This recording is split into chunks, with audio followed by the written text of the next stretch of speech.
Okay, we're about to go on. Just a second.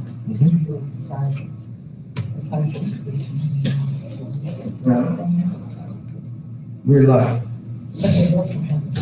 Okay. Good evening. At this time, we would like to recall to order the Suffern Central Board of Education meeting for Tuesday, November 3rd, 2020. Let the record reflect that all board members are present, either virtually or in public. Please rise to the pledge. Pledge allegiance to the flag of the United States of America and to the republic for which it stands, one nation, under God, indivisible, with liberty and justice for all. Okay, thank you. Student report. Okay. Hi, everyone. So I just wanted to start off by discussing Civics Day, which was successfully run by History Honors Society yesterday. So throughout the day, a group of our seniors visited students in elementary schools and in the middle school, and we educated the kids on just some fun facts about history. We did activities such as cahoots, mock elections, and some fun campaigns just to get everyone involved, and it was a really great experience. Not only did the teachers really enjoy this, but the students and seniors loved interacting with the kids. So we got a lot of positive feedback for that. And in addition to this, our seniors in Cambridge started giving presentations on their research topics for the year. So last Wednesday was our first day of this, and we had a few guests come in. And this was really nice. We got them involved. They asked some questions. So if anyone's interested, our second round is going to be tomorrow during 8th period. So feel free to join in on that Google Meet as well. And lastly, Suffern would like to congratulate one of our seniors, Alexis Farrow, for being spotlighted this week by Lohud for being Rockland's Scholar Athlete. Great, thank you.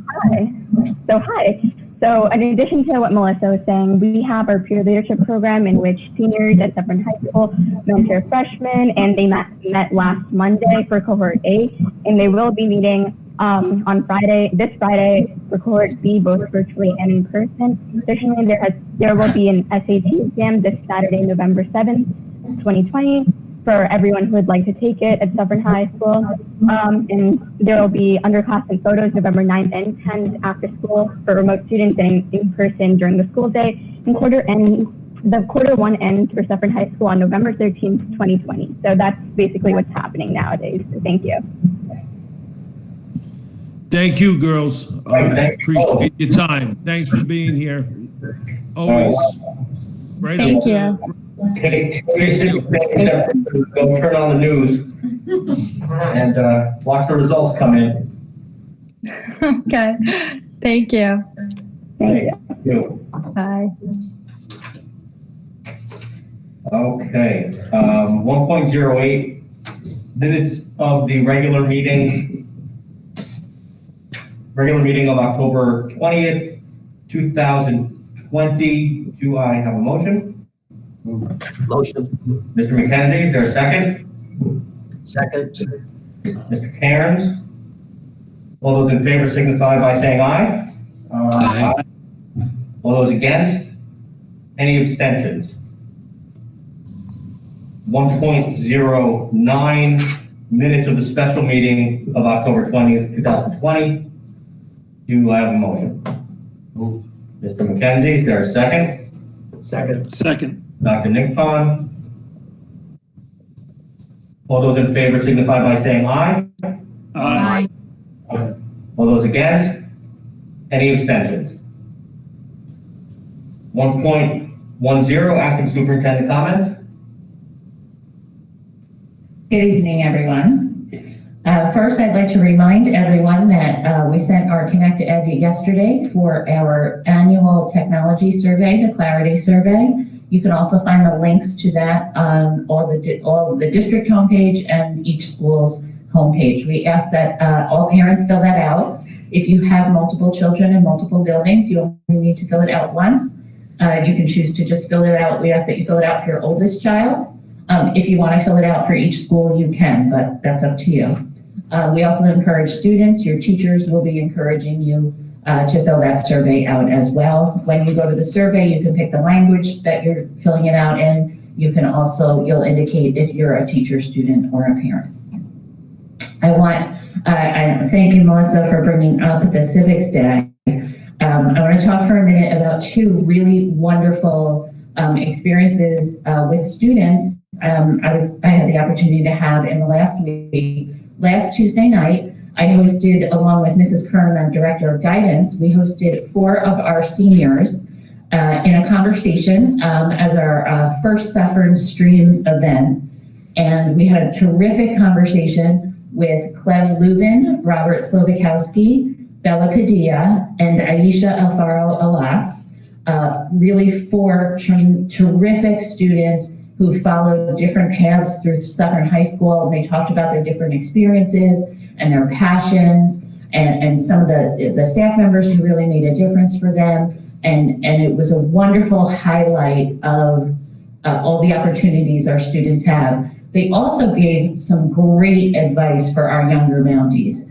So parents of younger Mounties, I would encourage, it's still on our YouTube page, would encourage you to give a listen. Some really great advice there.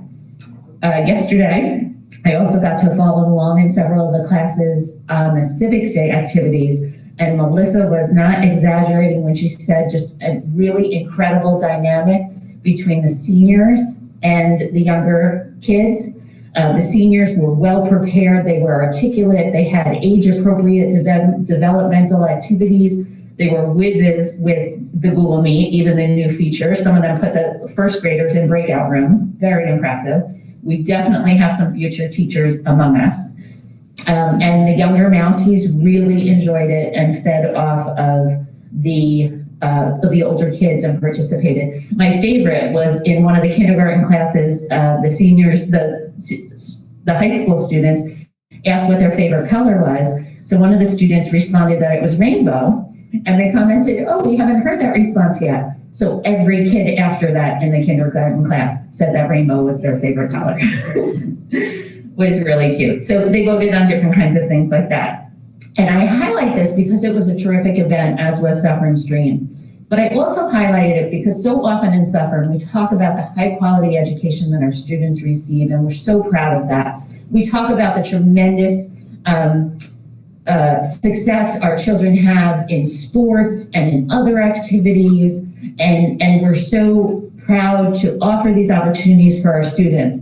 But I'm also particularly struck in both of these events, the Suffern Streams and the Civics Day, I'm struck by one of the things I think that truly makes our community special, and it's the connection of our older Mounties and our younger Mounties, and how our students connect with each other, and our older students inspire our younger students. And I'm reminded of our hashtag, passing down the pride. I saw so many great examples of that in the past week, and it makes me so proud of our entire community. So thank you. Thank you for those updates. 1.11, public participation. This is public participation on action items only. Heather, do you have anything for this portion? Not at this time. Okay. We'll close that portion of the meeting. We'll move to action items. So we'd like to call for a consent agenda. Is there any action item is there any action item anybody is asking to pull at this time?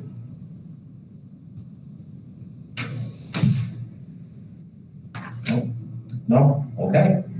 Nice and easy. Let's have a consent agenda then for action items 2.01 through 2.10.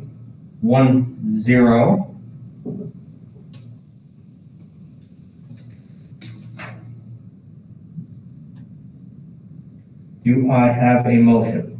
Move. Mr. McKenzie? Second? Second. Dr. Nickbon? All those in favor signify by saying aye. Aye.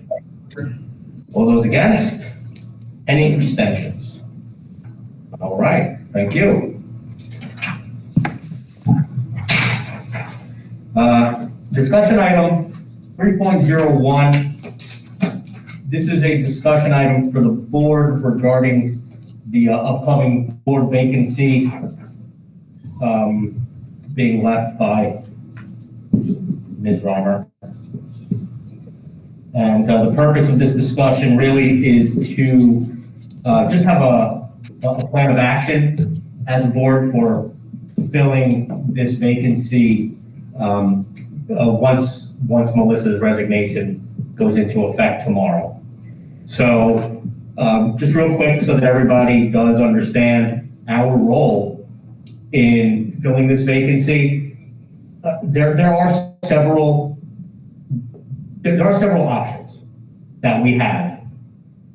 And really it comes down to either A, leaving the seat vacant until the next election in May, filling the seat one of two ways, either calling for a special election, which the board does have the right to do as per policy, or, in my opinion, the better idea is to put out to the community that there is a board vacancy, allow people to, quote unquote, apply for the position.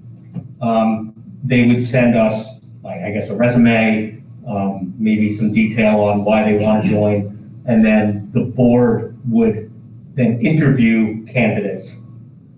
Now, it should be, just to be clear, the interviews with the candidates would be public.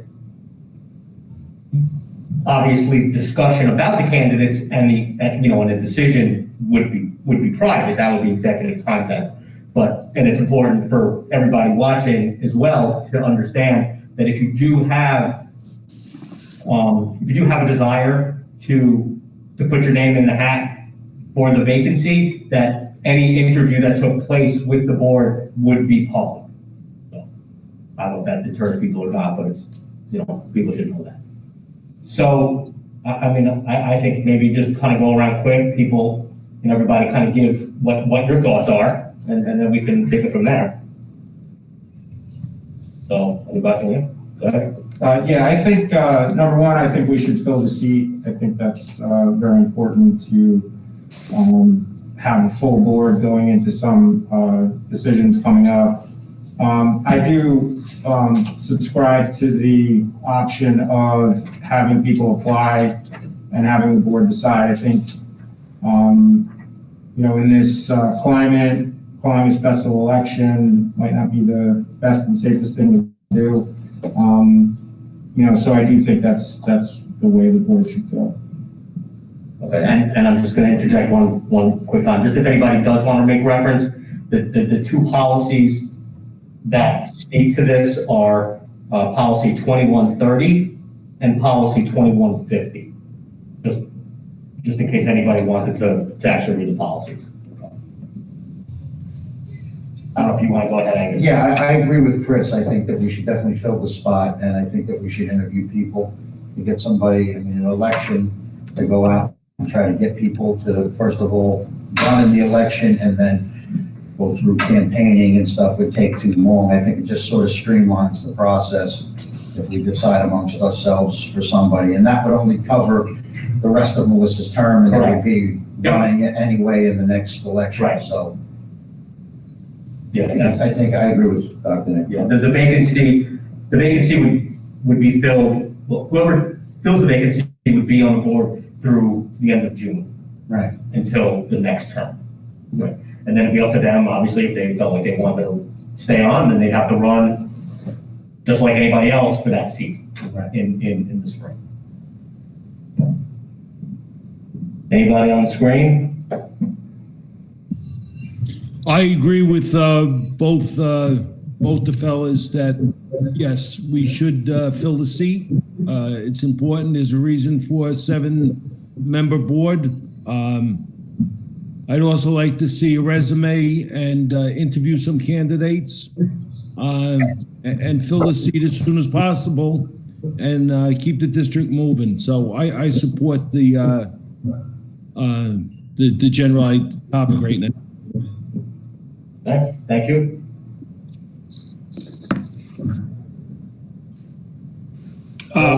Yeah, Matt, yeah, I agree with the Giant fan, which there may be two of them there. I agree with Chris and Angus also.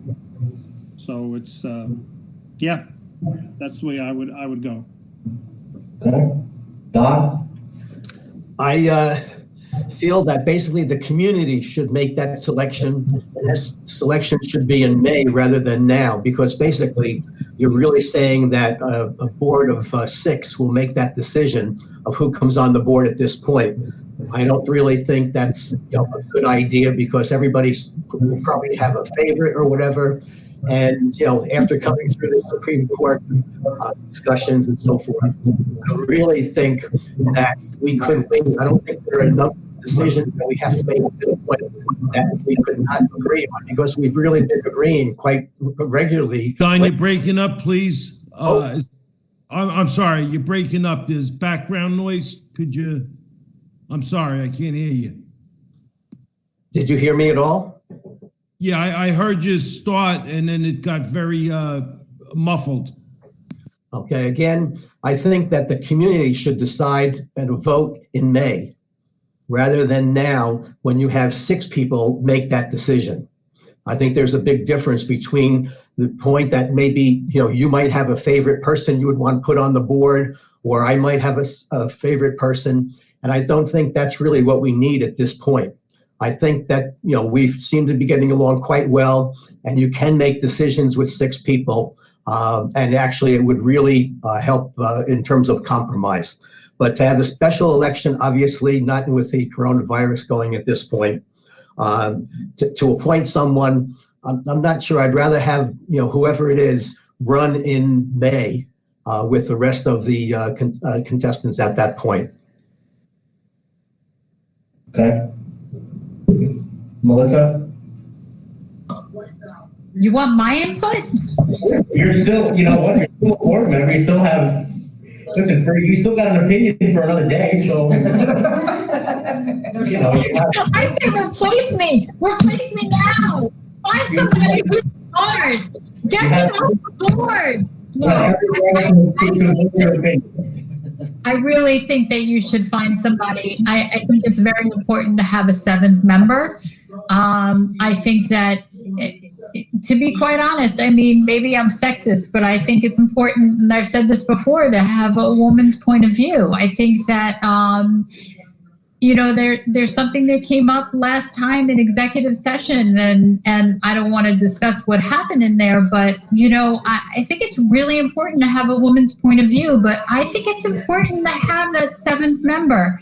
And, I really respect every single person that's on this board, and I think the 6 of you can come to some sort of consensus and find somebody who's really a good candidate and find somebody. And I don't think it's important to wait till May. I think that the person will run in May with, whoever's going to run in May. But I think that, you can find somebody who's intelligent, who's willing to give it all they've got for the children of this district. And that's what's important. That's why we all sit on this board.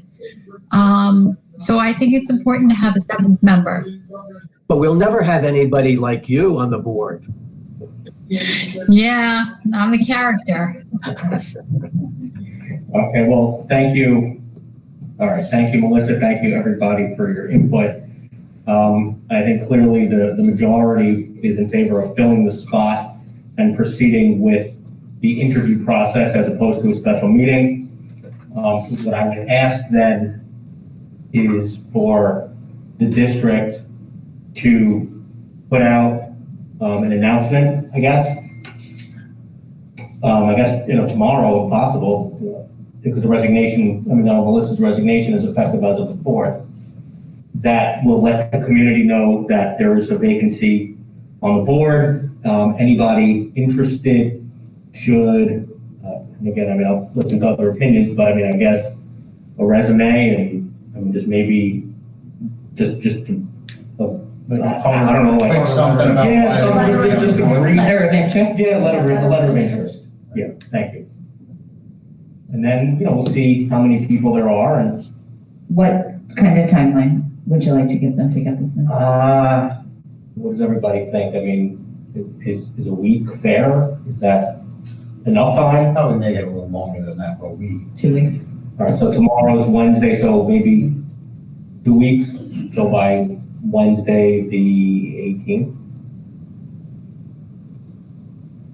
And then I guess we'll all get them, and then we can look to set up interviews, hopefully before Thanksgiving. And We'd have to I, call a special meeting to Right. do the interviews, but, but I imagine we can do them virtually. well, yeah, probably, yeah, I think that's fine. But we would have to call a special meeting Right. to hold the interviews unless we want to wait until the next meeting in December. So, and these are things we can discuss that at the next meeting on the 17th, but just some things to keep in mind. Right. By then you may have an idea of approximately how many candidates Right. you have to, which Right. might help with determining We the might have interviews. two, we might have 32. I mean, who knows? I guess everybody that ever thought about being a board member but didn't want to go through the process of actually campaigning and all that heartache is a lot easier now. So we'll see what happens. Is there any other questions, comments, anything anybody has to add about this topic before we move on? Didn't we also, I think we already got one email about that. Somebody Yes, already did we send it. did. We did. It can't be 0. So, and we'll have everyone respond to the district clerk. Yeah. Okay. All right, moving on, board member comments. Board member comments? Melissa? I hope that everybody got out to vote. We still have a couple of hours left here in New York to get out and vote. But no matter how this election turns out, we're all Americans. We need to love and respect one another.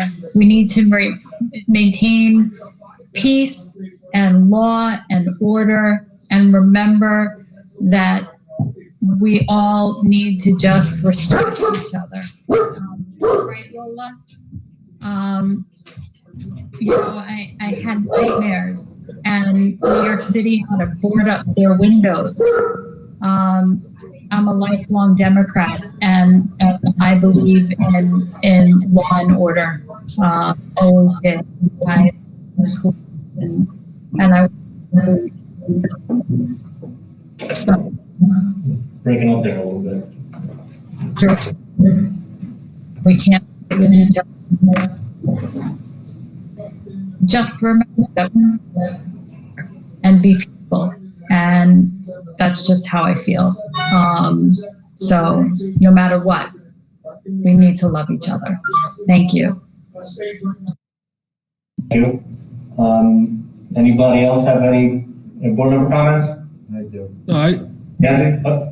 I just wanted to officially say goodbye to Melissa. I just wanted to say it was a pleasure to serve with you, and we're going to miss you here. You were always a laugh to have around, and you always voice your opinion, and whether it's popular or not, you were always giving your perspective, and I appreciate that, and I'm sad to see you go.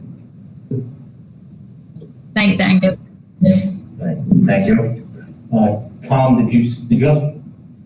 I was just going to say what Angus said. Melissa, I want to thank you for the years of service. I know we didn't agree very much, but regardless, just what you said, you know what, we all have our opinions. I thank you for your, for everything that you've done for this district. And it's true, it's about the kids. It's not about, we're all focused on the kids. So thank you. I wish you the very best. I really do. And I think it's really great that you're taking care of your mom. That's family. It's paramount. With that, I'd also like to say, so Melissa, good luck to you. Thank you. And I'd just like to John Callahan sent a letter. I don't know if everybody saw it, but regarding the custodians in the schools there and how diligent they have been in keeping the building clean. And I compliment John for letting us know that. But again, I think we don't speak enough about our custodians and everything that they do. So again, I would just like to say thank you for all their hard work, and the buildings are immaculate as always. And even with this virus, you're just brave being there. So thank you guys and girls. I appreciate everything. Thank you. So Melissa, I know your mother's extremely happy about your decision to go to Florida, but for us here, you've been really super in terms of understanding the finances. And it's something that really was extremely important to have someone on the board who really knew finances and could speak authoritatively and correctly about what's going on with the district. You really did a great job, and we will miss you. So please come back after your snowbird period, okay? And you're always welcome. You know that. Thanks, Tom. And thanks, Tom. You're welcome. All right, anybody? Yeah, I like to say something. It's so nice of Melissa to leave us here in the cold while she goes down to Florida. But that's okay. Maybe if you can send some of that warm air north, we would really appreciate it. You've been great to work with. Your understanding of finance, of numbers, of where to look at things, it was eye-opening for me. And it doesn't matter how old I am, and Don will tell you that I was around about 1809, 1810, but I can still learn. So I was glad to have you as a teacher of mine, and I always feel that anyone who I meet in life changes me, makes me a better person. So thank you, Melissa, for making me a better person. Thank you for your service to, obviously, the Suffern community. I wish you the best with Mom, and you're going to be missed. And we're not replacing you, because you cannot be replaced. Just know that. Thanks, Paul. You're welcome. Thank you. Anything? Yeah, Melissa, I just want to also offer my thanks for your service. It was great to serve on the board with you. You will be missed. I always admire your passion with argument and how you stick to your opinion. So I do appreciate that, and the board appreciates that, and the people of the district appreciate that as well. So thanks again. Thanks, Chris. And Melissa, I think I will just echo everybody else. I mean, that's sort of the benefit of going last, is that everybody's already said everything there is to say. And I think I may have said this last time, but one of the things that I think I most admire and commend you for is the ability, probably especially with me, to have an argument, but once it's over, to leave it in the past. And, to understand that people aren't always going to see eye to eye, and there's always going to be differing opinions. But once you're finished, you need to be able to move on and not hold that grudge. And, I've never felt that grudge with you. I mean, any argument that we've ever had or any differing opinion we've ever had, I felt that we could leave in the past once it was over. And that's something special, because not everybody can do that. So, so I would like to say thank you for having that type of attitude, and for, fighting when you need to fight, but also respecting everybody when the fight is over. And good luck, and we wish you well. Thanks, Matt. It's also called having a bad memory. Well, yeah, that'll do it too. Okay.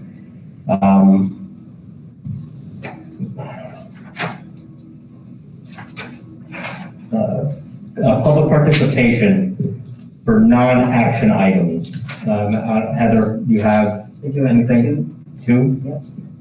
Okay. This is from Lisa Pasadetti. She's a teacher in the district.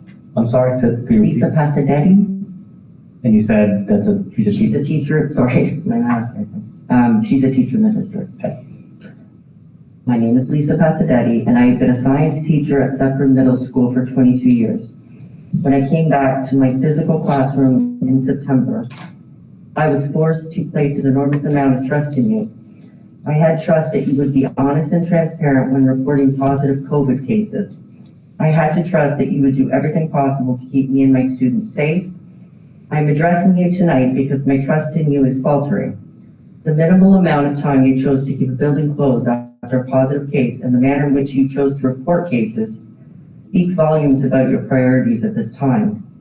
I am aware that you are contact tracing according to Department of Health guidelines and that there are privacy laws that must be adhered to.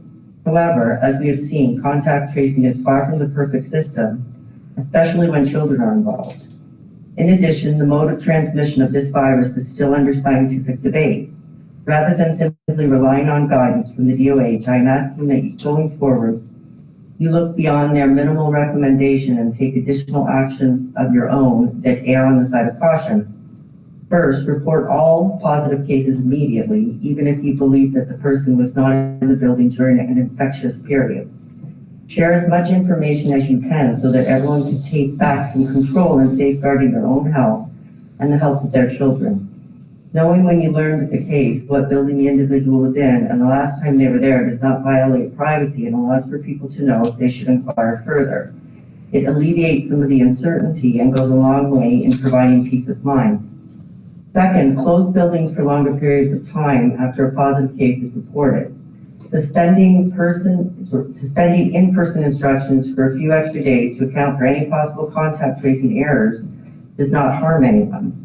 It enables my students and I to return to school in a less anxious state. Just because a building is closed does not mean that education is on hold. My colleagues and I have been working tirelessly to ensure that our students are getting what they need academically, socially, and emotionally, whether they are physically in our classrooms or not. It seems that in these past few weeks, your priorities have shifted from health and safety first to keeping buildings open at all costs. As a veteran teacher in this district, I can assure you that no one wants to be in our classrooms with our kids more than we do. But in order for meaningful learning and growth to happen, everyone involved must feel safe. Please refocus your vision so that we can all get through this challenging time with our physical and mental health intact. And this one is from Patty Macchia, who is also a teacher in the district of high school. Good evening, my name is Patty Macchia. I'm a teacher at Suffern High School.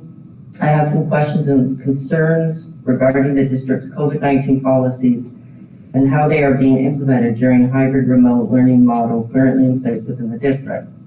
It was my understanding, according to the district plan, that the Department of Health, a professional health organization, would be responsible for the contact tracing, and that the district would pause for a minimum of 2 days after a positive test result to ensure that all contact tracing is completed. Were changes made to the plan presented to the public and staff, the community should be notified that all contact tracing has been completed by the DOH before we return to the buildings after a positive test.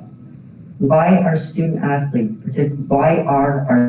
athletes participating in captain's practices on days that the high school has been forced into all remote learning days due to the presence of a positive case? Why are student athletes continuing to participate in games, matches against teams that represent schools that have moved to remote learning due to outbreaks in their respective districts? And why are they participating in games matches where the mask mandate is not being enforced? Why are we allowing students to continually change cohorts? You have repeatedly asked the community, and in particular your students and staff, to remain vigilant in keeping themselves safe so that we can all protect each other. In your communications, you have reiterated that we are hopeful that with our community working together, we can minimize the spread and continue to provide our children a high quality, consistent learning experience. I am honestly angry that you are taking your staff and students to that you are asking your staff and students to come to the building each day. Work hard to take precautions in order to remain safe, both while we are in the building and in our outside lives.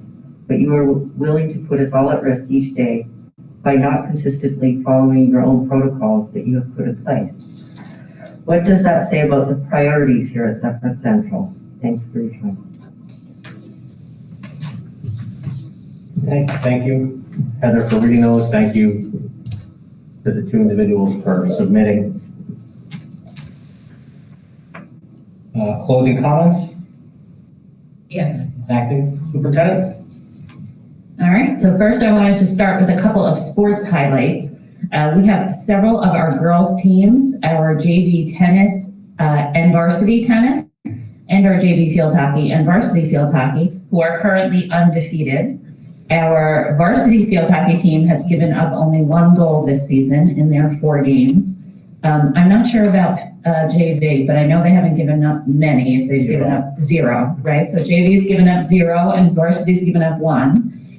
Both of our tennis teams, both the JV and the varsity girls tennis teams, have won every match. And in tennis, there are 7 matches within a match, 3 singles and 4 doubles. They have yet to lose a single game. So they've won all their matches 7-0. So really kudos to our athletes who continue to play, our other teams also who continue to play with all of these interruptions. They've had many practices canceled, games canceled. The schedule literally changes every day. And so I just wanted to take a moment to recognize those that are really having some incredible success this season. I also wanted to just in general take the opportunity to address the community and express my appreciation for the understanding that everyone has shown, the patience and the flexibility with the last minute notifications over the last 2 weeks, particularly the high school, which went out at 8:30 last night. We really are making an effort to be as transparent as possible to get the information out to people in a timely manner. We don't control that we were notified at 7:45 at night. We have no control over that, so we just respond to it, which is what we did, completed our contact tracing today. Tomorrow's a virtual day anyway, but there's no reason to think the high school won't be back in session on Thursday. Just to clarify a point about the closures, there's no mandate for a 48-hour closure after a notification of a positive case. That's not a practice. That's something that happens several times in a row for us because of contact tracing. As I explained in the communication I sent last Friday, the reason for the closure is typically about contact tracing and staffing. So when we have a case where one of our early cases, a number of the lunch monitors were caught up in quarantine. So we needed a couple of days to figure out how we were going to staff lunch to run an elementary school. And we needed a couple days to do that. One of our notifications earlier this week, when we had the one at Montebello, only required a 1-day closure because it was our case that has had the most minimal exposure. It impacted the smallest number of kids and only 1 staff member. So there wasn't a need to extend the closure due to those reasons. So there are different reasons each time. I encourage people, staff members, families, parents. I had a parent reach out from Montebello to me last night asking why it was only a day.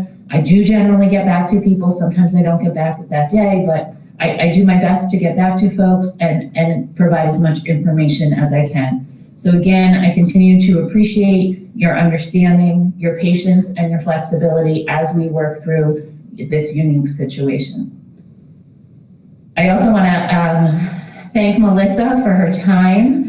I want to, I think I just said this last time when we were during Board Appreciation Week, but our board members are volunteers.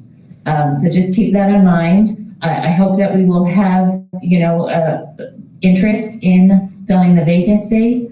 But Melissa, I'd like to thank you for your service.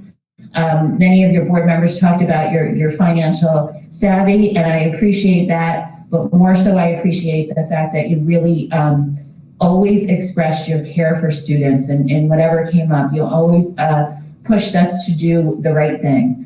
So I appreciate your passion, your commitment. I wish you the best moving forward with your family. Enjoy the sunshine.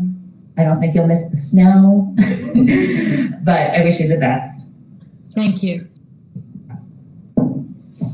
And that's it. All right.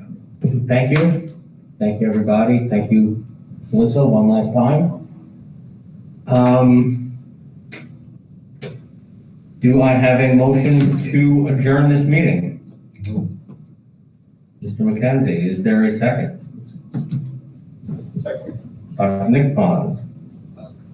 All those in favor signify by saying aye. Aye. Aye. All right. Any nays? Anybody want to stay? No? All right. Well, this meeting is adjourned. Thank you all very much. Don't stay up too late watching CNN or Fox News or MSNBC or whatever your go-to channel is. Let's just try to take it easy, get some rest. Everything will work out. Thanks a lot. Okay. Good night, all. Good night. Good night, everybody. Tommy, take care.